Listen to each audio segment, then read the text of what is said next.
Thank you. It's a great pleasure to be with you, and I'd like to thank the Board of Governors of St. Dunstan's University and the University of Prince Edward Island, and Professor Koratansky and Professor Dennis. Thank you for your kind invitation. It's a great honor to be with you. So today we're going to talk about Harry Potter and Boethius and the destructive effects of evil. So what I'd like to do is I'd like to tell you a couple of stories, and what I want to bring together a couple of different narratives, but under the auspices of basically one single idea. And the single idea is derived from Boethius, and the idea is that evil is self-destructive for an evildoer. That's the idea. Okay. So how many of you are familiar with Harry Potter and the Harry Potter stories? Okay, almost everybody. A lot of my remarks are going to be drawn from the first novel, which is Harry Potter and the Philosopher's Stone. And just as a brief introduction for some people who aren't familiar with the story, when Harry Potter is a baby, the vicious Lord Voldemort comes to his house and uses magic to kill his parents. And then he turns the magic on the baby with the attempt at trying to wipe out poor Harry Potter.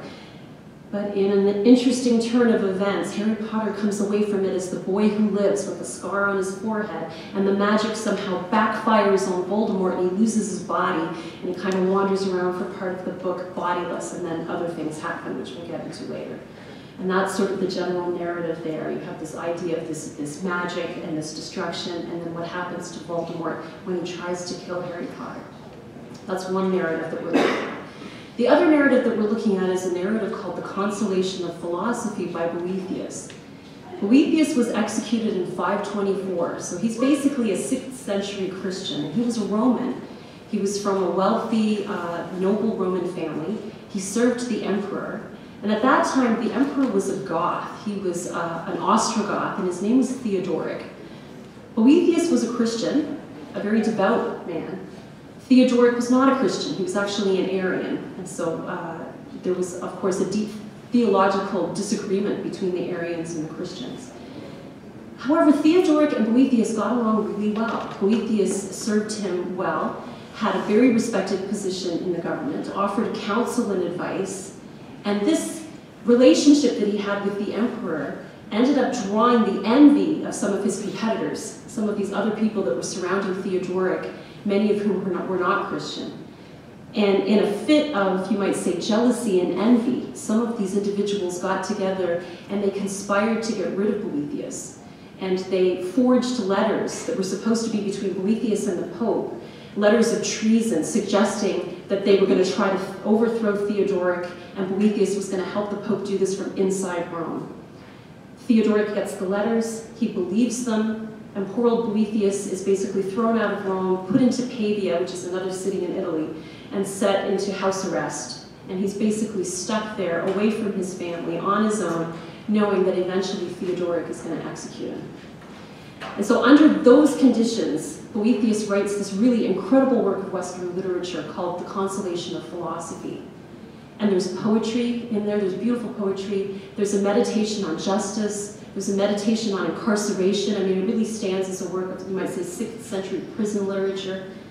And in this really interesting literary turn of events, he has a dialogue with Sophia, the Lady Philosophy, the personification of wisdom, who comes to sort of minister to him in his time of need. And in his context of, in the context of the discussion with Lady Philosophy, he has this complaint. And his complaint is that he has been a righteous man, he's been a Christian, he's served God, he's been moral and ethical. And these individuals who were jealous of him have conspired to have him thrown in prison. He's been unjustly incarcerated, and he's going to be executed. And he's basically claiming that there's no justice in the universe, that the evil are always rewarded and the virtuous are always punished. And this is his lament.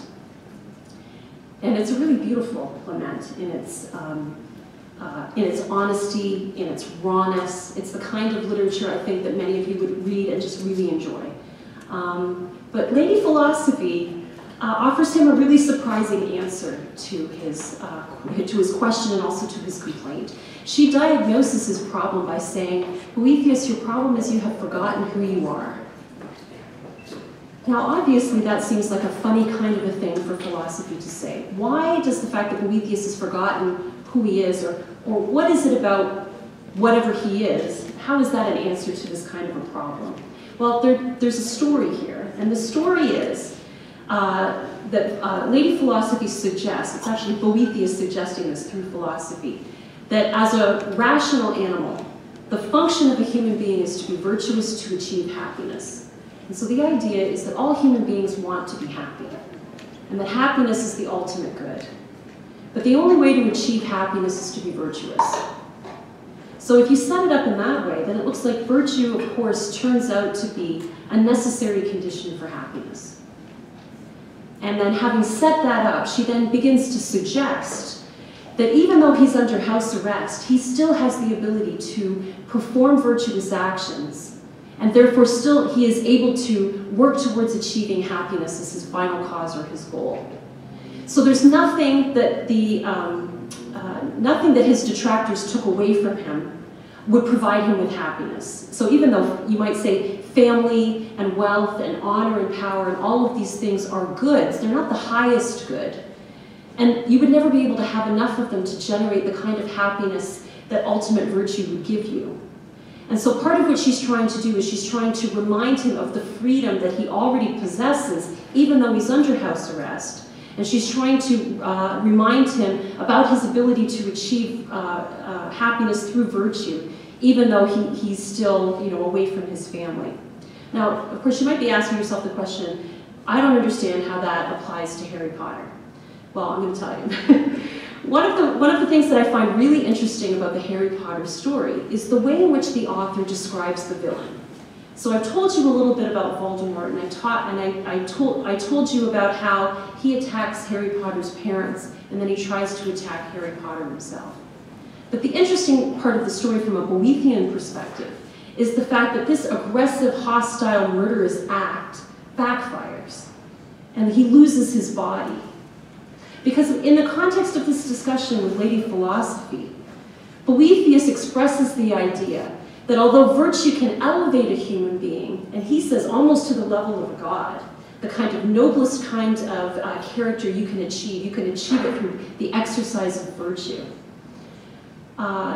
In a similar fashion, vicious behavior really destroys the human being and diminishes them.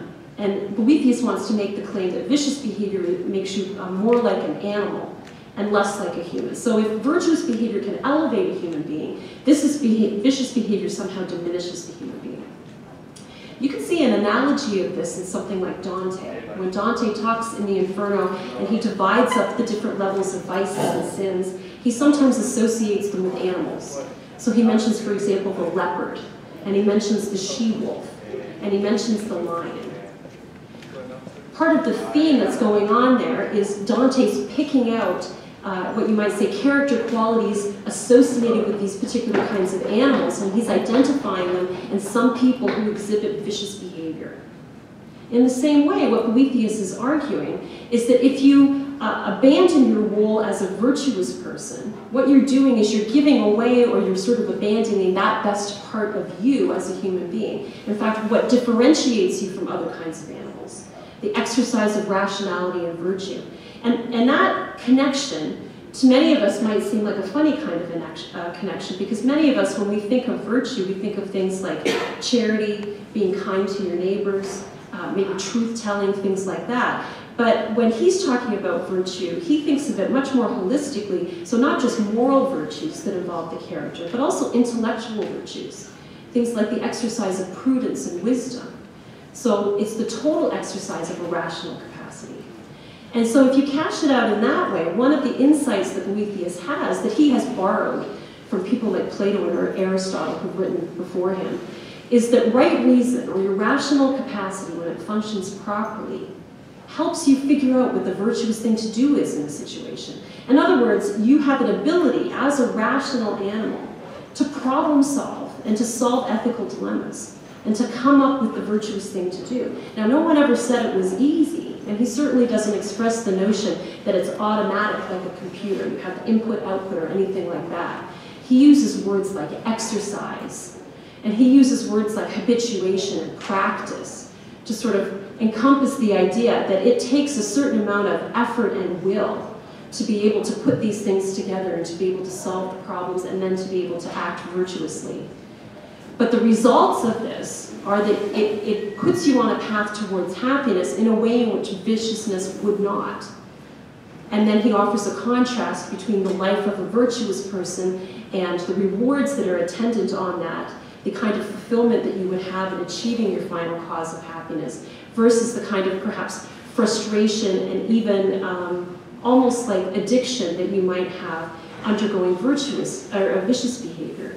Because the idea behind the vicious behavior is such that you are, once again, not maximizing your potential, but you're also probably heading in a direction towards something that isn't going to be ultimately fulfilling. And the example, of course, that the Lady Philosophy uses is she points to the detractors back in Rome who have adopted Boethius's position of an advisor to Theodoric and have taken over his income and have taken over his honor. And she asks him the question whether that would make them happy.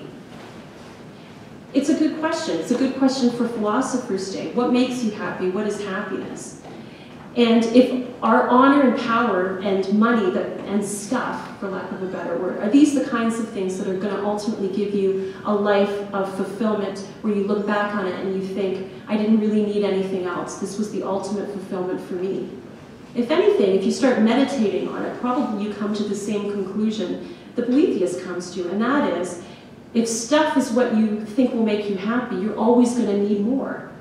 You're going to need newer stuff, the latest technology, more money, a warmer climate, a bigger house, all of these different kinds of things that somehow we talk about in our popular culture that someone might think would make them happy. And so pointing to this picture, then, Lady Philosophy looks at Boethius, and she says, they're headed in the wrong direction. They're not headed towards something that's going to provide ultimate fulfillment. What they've done is they've put an innocent man in jail, so they've committed this vicious crime. And they've done so in service of something that will never fulfill them. They will always need more. And it becomes, as Boethius expresses it, a kind of a cycle, where you're going to have to do more and more things and more vicious things to get more of the stuff, but the more you get, the more happiness slips through your fingers, and the more you get further away from your goal. So there's a contrast here then between Boethius's freedom and his ability to be able to achieve happiness, even though he's under house arrest, because he can still exercise virtue, versus these individuals who are living in Rome on ill-gotten gains, having worsened their character. But then, of course, the question is, what do you mean they've worsened their character? How does that work? And this, once again, is a point at which I think Harry Potter can help us. Because Boethius has borrowed this idea from St. Augustine that evil is a privation, or a defect, a lack. And when I teach this to my students, usually what I do is I draw a picture of a chocolate chip cookie with a bite out of it. And I suggest to them that according to Augustine, the goodness is the cookie, and the evil is the bite that's missing, that I can't draw. And so the idea is that somehow evil is a parasite, if you will, on goodness. It doesn't exist on its own as its own reality. So there's a contrast here in Boethius's picture of evil between this Augustinian notion and, say, evil as it's presented in Star Wars. If you think of evil as it's presented in Star Wars, you've got the good side of the Force and the bad side of the Force. And they look like they're two sort of independent, perhaps related realities, and they each have a certain kind of energy attached to them. It's a form of dualism. But in the Augustinian picture that Boethius adopts, good is primary, and evil somehow has to feed off it. And so the idea is, if there wasn't any goodness there at all, there'd be nothing for the evil to feed off of. Absolute evil would just be absolute nothing. There would be nothing left there. So there's always got to be some residual nature of goodness there. Okay, so how does that work? Well, if we go back to the picture that the author provides in the first Harry Potter book, and we take a look at Voldemort, Voldemort loses his body as the result of his attempt to kill this child. That, in my mind, as soon as I read it, this really captured for me the reality that Boethius and Augustine were trying to describe. And the idea is that when you do vicious things, you hurt yourself. It diminishes you. But it's very well and good to explain that in a literary sense. It's very difficult to imagine it. And this is part of Boethius's complaint, because he's looking at himself in Pavia, and he's looking at his detractors in Rome, and he doesn't see any kind of evidence of self-destruction there. If anything, what he sees is quote-unquote success. Now, philosophy is causing him to remeasure or to rethink his notion of success in order to understand that they're never going to achieve happiness on the path that they're on. But his second complaint is the universe is entirely unjust because I've been punished and I'm virtuous. They're vicious and nothing is happening to them. And that's the part where I think Voldemort can help us, because Voldemort provides us with this sort of literary illustration of a kind of internal transformation in someone who is performing vicious actions. Because Lady Philosophy's point is that there is something about abandoning your rational capacity and the way it links into virtue, and just acting in such a way that you're just going after your passions and your appetites without reason informing them, that diminishes you. And so insofar as Voldemort loses his body, this is a picture of that kind of internal struggle and internal diminution, if you might say, that happens in an evildoer.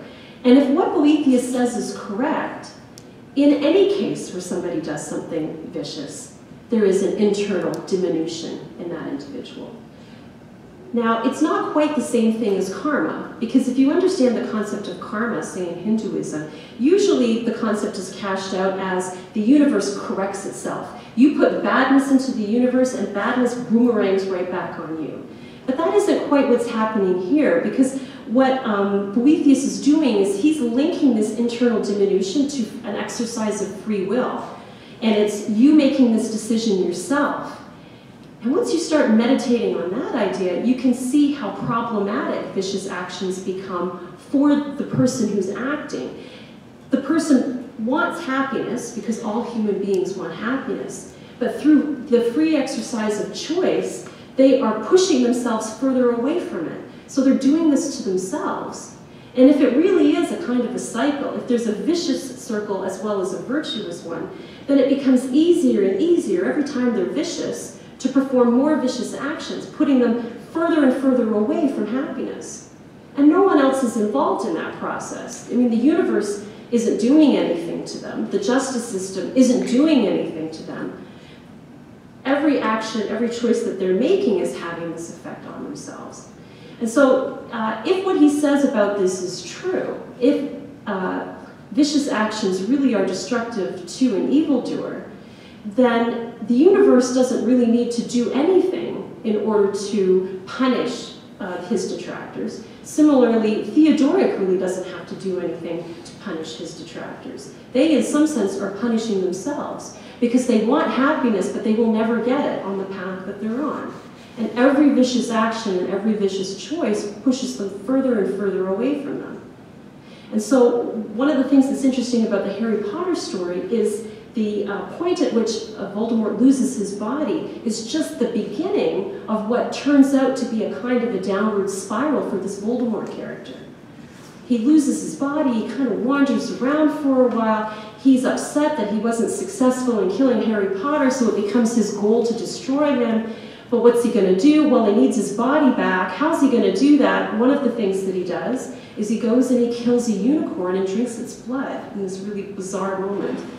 And one of the other characters said, this is a really vicious thing to do because you're killing something so beautiful and you're just doing it to extend this sort of unnatural life that you have, because of course he's lost his body. So you can see the way the author tells the story is that his choice about trying to kill Harry Potter puts him in a position where he then has to do something about his body. What's he going to do? Well, he doesn't go through repentance. He doesn't go through any kind of attempt at self-correction. If anything, he makes perhaps not quite, maybe not a worse decision, but another bad decision by killing this animal and harvesting its blood and using that to sort of allow him to survive longer. And then subsequently what he does is his consciousness sort of attaches like a parasite onto Professor Quirrell. So there's a really interesting scene, if you've seen the film version, where he takes his head covering off, and you can sort of see Voldemort's face at the back of his head, giving you this picture of a parasite sort of living on a host. And that's the idea. And so So he's gone through, he's tried to destroy Harry Potter, he's destroyed the unicorn, now he's sort of taken over another person's body, and all with the purpose of still trying to destroy Harry Potter. And at each point, it looks like the author is trying to link these choices to his character and the way he looks at the world and what he wants. What does he want? He wants power, he wants control, he wants to be able to destroy Harry Potter. And every choice that he makes puts him further and further away from happiness and along a path that's just, it's never going to provide him what he wants. He's always going to need more power. He's always going to need more followers. There will always be somebody who gets in his way that he's going to have to kill or destroy, etc. So even though it looks like Harry Potter doesn't really have anything to do with Boethius, the idea of the self-destruction of an evildoer is brought out really nicely in that picture. Because what Boethius is talking about is something that usually we can't see unless the individual reports how they feel or how they're making their decisions. Whereas you have a dramatic, sort of a literal picture of what's going on in Voldemort in the transformation of his body. There's another character that's interesting about this. There's the Peter Pettigrew character. Peter Pettigrew is portrayed as a rat. He transforms from a human being into a rat, but that happens after he rats out the Potters, by giving information about their whereabouts to Voldemort so that he can go attack them. And so what the author does is she takes that animalistic characteristic, ratting, and she makes him a rat. That also illustrates this notion that Boethius has been talking about how certain kinds of behavior put you, cause you to resemble more of an animal rather than having human behavior that's marked by rationality and right reason and virtue. And so she brings that out really well in the novel. So one of the other things that I think is really interesting about it is the way the children in Harry Potter are presented. So you've got the Harry Potter character and his friends, and the sort of friendly virtues that they manifest, things like friendship and courage and loyalty, things like that that are praiseworthy, that sort of build community, and the way in which they are able to work together to problem solve. And then as a flip side of that, you have sort of some of the other children who are in the school, and the way they're constantly trying to one-up one another in competition, the fact that they aren't loyal to each other, the fact that they are somewhat vicious to one another and trying to hurt Harry Potter and some of his friends, etc. So it isn't just in the character of Voldemort that you see this. So I'm not making the claim that J.K. Rowling is a Boethius specialist or anything like that. But what I am saying is that there is something about the way she presents these characters that seems to express this idea that certainly makes it a lot more obvious, and you might say a lot more accessible for readers. Now you're probably wondering, what happens to poor old Boethius? Well, at the beginning, Boethius is crying in the Consolation of Philosophy. And Philosophy comes in to wipe his tears, and she says, she's going to talk to him gently first, and then she's going to give him stronger medicine. They go through a very long dialogue about a number of things, including providence. They talk about fate and fortune. They talk about the nature of eternity. They talk about God, etc. And then at the very, very end of it, her sort of last words to him are, "There's a necessity on you, Boethius, because there's someone watching up above. There's a necessity on you to be good." And it's interesting because she doesn't, her parting words to him aren't about justice or attempting to get the legal system to give you recourse or to sort of solve your problems for you. What she's doing is she's saying, focus on what you can do, focus on what's most important, and be virtuous. And she re-emphasizes the notion that even though he's there and he's under house arrest, he still has the ability to exercise free will and pursue his own happiness through virtue. That hasn't been taken away. And his ability to exercise his rational capacity in terms of reflection and the exercise of prudence and wisdom, that hasn't been taken away either. And that is sort of the upshot then of the story. In the Harry Potter story, if you go through sort of all 7 books, ultimately you see this theme about self-destruction repeated in a couple of different characters. And certainly it's the case that many of the heroic characters suffer. But there is an attempt, I think, through the author to show that even through the suffering, there is